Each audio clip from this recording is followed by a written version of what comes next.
Hello there. Hey, in this quick video, I wanted to talk to you about how to operationalize your business. And when I say that, what I mean is you want to be able to turn your side gig into your full-time gig. And the best way to do that is to outsource.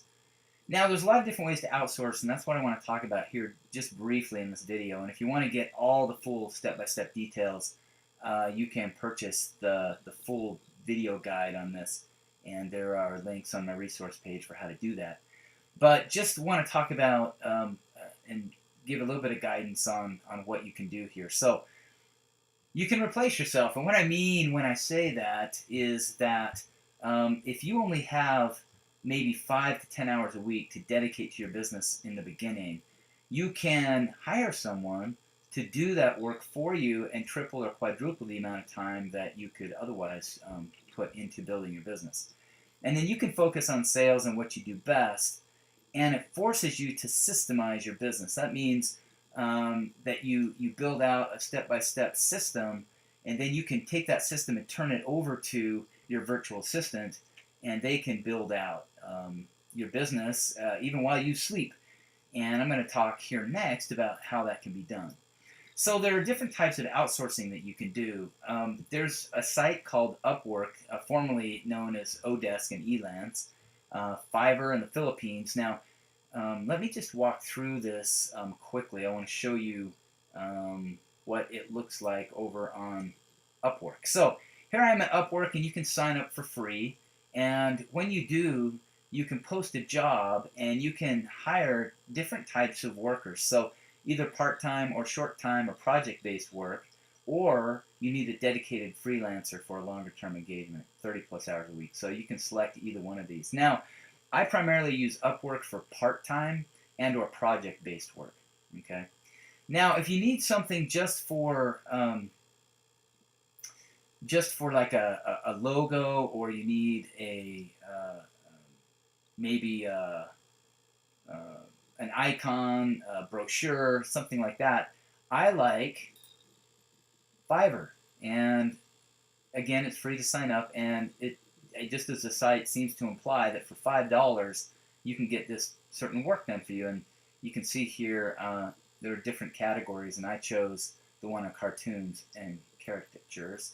And here it shows you the different gigs, as they call them. Now, here's an interesting one. I will draw a vector animal as a cartoon character. Click on this, and it shows what they will do in different types of. And this I really like. I mean, if you were going to build or create children's books, these types of graphics are perfect. Now, sometimes when they're color, they cost a bit more. So this one's $10 for each. So if you're going to have a children's book illustrated, it says one animal or character, so full body. Kind of gives you what they do and how long it will take.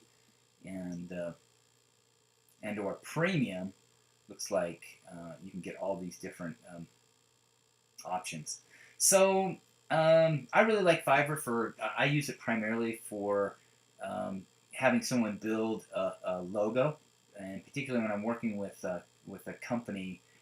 This is something that often I don't have the graphic artist type capabilities to build a decent looking logo. So I'll come out here, and for $5 I'll find someone who will do a logo. So if you look at digital marketing, for example, or here you can just say logo design, and it'll give you a bunch of different options.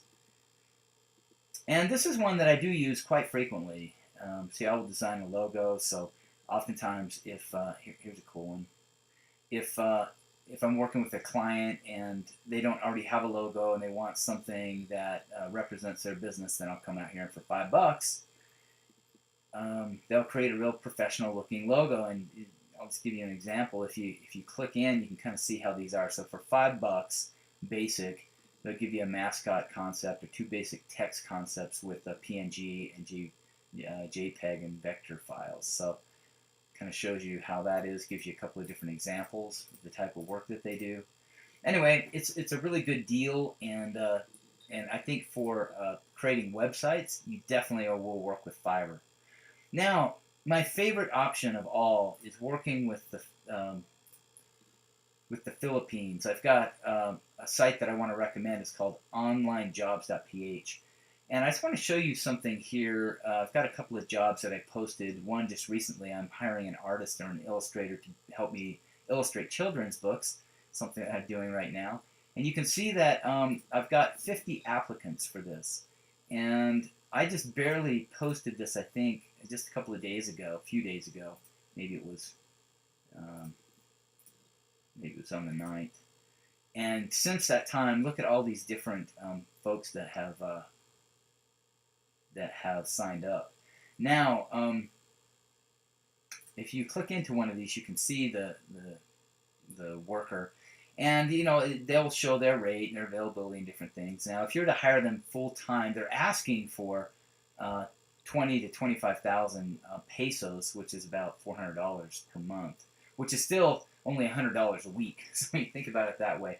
But I like to. My sweet spot is between for part-time work about $100 to $125 a month, and for full-time work around $200 to $225 for a virtual assistant. Now, this is a bit more specialized, but in my full-blown step-by-step video guide on outsourcing, I go through all this in great detail.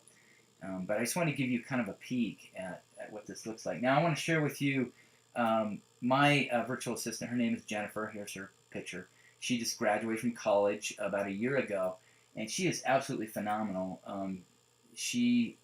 I can, for my creating websites business, what I have her do is I have her go through the finding clients process using Google, as I go through in an earlier module, or in a module in my full-blown video course.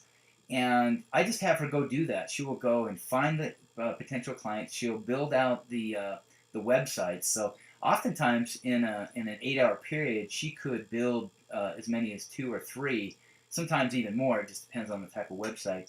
And she'll build a prototype website, and I'll have her reach out to each one of those potential clients and send them a solution for the problem they have. So, for example, if it's not a mobile-ready website, then I create a mobile-ready website. I have her create it, and then she will tee those up and then reach out to them. Now, if they don't have an email address but they have a phone number, then I will call them myself, usually just my lunch hour, during their lunch hour, just to let them know that I've created a solution for them.